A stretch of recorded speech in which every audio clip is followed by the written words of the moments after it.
ये कहानी है एक साधु और नर्तकी की। किसी छोटे से गांव में साधु रहते थे और उस साधु का काम गांव के लोगों को उपदेश देना था। उसी गांव में एक नर्तकी रहती थी। उसका काम लोगों के सामने नाचकर गांव के लोगों का मन बहलाना था। एक दिन गांव में कुछ कुदरती आफत आ गई और ये साधु और नर्तकी दोनों उस कुदरती आफत में मर गए।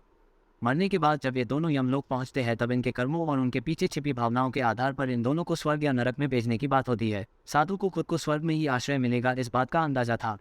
दूसरी तरफ नर्तकी के दिमाग में ऐसा कुछ भी नहीं था, उसे तो सिर्फ फैसले का इंतजार था। तभी घोषणा होती है कि नर्तकी को स्वर्ग दिया जाता है और साधु को नरक। इस फैसले को सुनते ही साधु यमराज पर बहुत चिल्लाते हैं और उनसे क्रोधित होकर पूछते हैं कि ये कैसा न्याय है महाराज। मैंने अपनी सारी जिंदगी लोगों को उपदेश देने में बिता दी और मेरे नसीब में नरक, जबकि ये नर्तकी जीवन भर लोगों को रिझाने के लिए नाचती रही और इसे स्वर्ग दिया जा रहा है।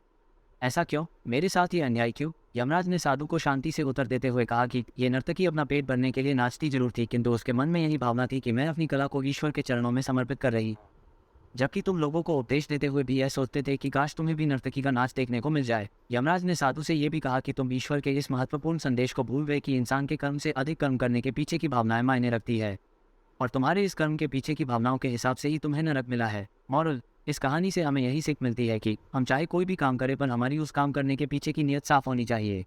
अगर हमारी नीयत साफ नहीं होती है तो हमें दिखने में भले लगने वाले काम भी पुण्य की जगह पर पाप का ही भागी बना देते हैं। Thanks for watching. Please like, share and press the subscribe button.